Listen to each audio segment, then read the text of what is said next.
এই 10 দিনের আমল সম্পর্কে আপনি এখন জানছেন যে জিলহজ মাসের প্রথম 10 দিনের আমল আল্লাহ সবচেয়ে ভালোবাসেন, সবচেয়ে বেশি ভালোবাসেন।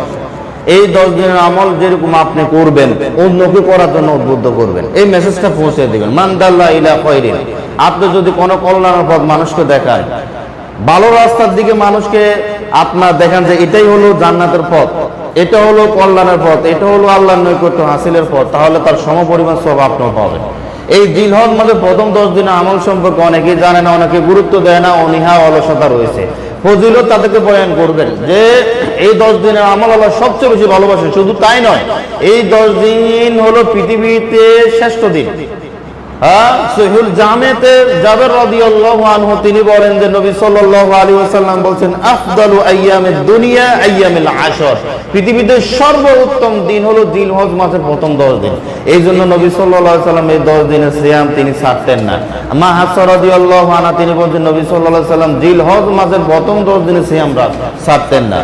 এই 10 দিনে আপনি বেশি বেশি করে আপনার সিয়াম পালন করবেন, তওবা ইস্তেগফার করবেন, আল্লাহর কাছে দোয়া করবেন এবং তাহাজ্জুদ সালাত করবেন। বিশেষ করে সুন্নতের রাতেবার সালাতগুলো কন্টিনিউ করবেন, জামাতে সহকারে পুরুষেরা আদায় করবেন, মসজিদে গিয়ে নারীরা আউয়াল ওয়াক্তে নামাজ পড়ার আপনার চেষ্টা করবেন। এই 10 দিনে আপনার পাপ থেকে দূরে থাকবেন। এই 10 দিনে পাপ থেকে দূরে থাকবেন, কারণ পাপ অন্য সময় হারাম, কিন্তু এই 10 দিনে বিশেষ করে জিলহজ মাস হলো সম্মানিত মাস। এই জিলহজ মাস হলো সম্মানিত মাসের একটি মাস। আল্লাহ সুবহানাহু ওয়া তাআলা বলেন মিনহা আরবাতুন হুরুম, 4টি মাসের মধ্যে একটি মাস হলো জিলহজ মাস। এই মাসকে সম্মান দিতে হবে, যেরকম সম্মানার্থে এই মাসে কোনো পাপ করা যাবে না। এই মাসে সম্মান দিতে হবে, সেটা হলো আমল করতে হবে, বিশেষ করে 10 দিনের আমল করতে হবে। 10 দিন, এই 10 দিনে আপনার জিকির আজকার, তওবা ইস্তেগফার, এরপরে তাকবীর, তাহলিল, তাহমিদ, আল্লাহু আকবার, আল্লাহু আকবার, আল্লাহু আকবার, লা ইলাহা ইল্লাল্লাহ, আল্লাহু আকবার, আল্লাহু আকবার, ওয়া লিল্লাহিল হামদ, এটা বেশি বেশি করে পড়তে হবে। এই তাকবীরগুলো একটু জোরে পড়ুন, বিশেষ করে মহিলারা একটু আস্তে পড়ুন, যাতে করে পরপুরুষ শুনতে না পারে। মহিলাদের মহিলা যদি থাকে তাহলে একটু জোরে করে পড়ুন, যাতে করে অন্য মহিলারা পড়তে পারে।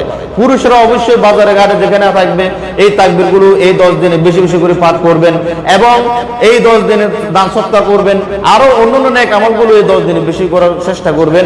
আল্লাহ সুবহানাহু ওয়া তাআলা এই 10 দিনের আমল করার জন্য তৌফিক দান করা।